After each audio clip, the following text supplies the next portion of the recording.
marami po nagtatanong sa amin kung pwede na po ba ang sand cement mix para sa kanilang mga footing.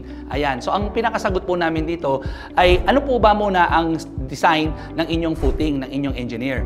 Ayan. Kung sinabi niya ang design ay nasa 3,000, 4,000 or 5,000 and hindi makaka-deliver ang mga ready-mix concrete na truck at dahil sobrang konti or masikip yung lugar, hindi po namin i-recommend ang sand cement mix. Yes, theoretically, pwede po ma-achieve ang 3,000 PSI using sand cement mix.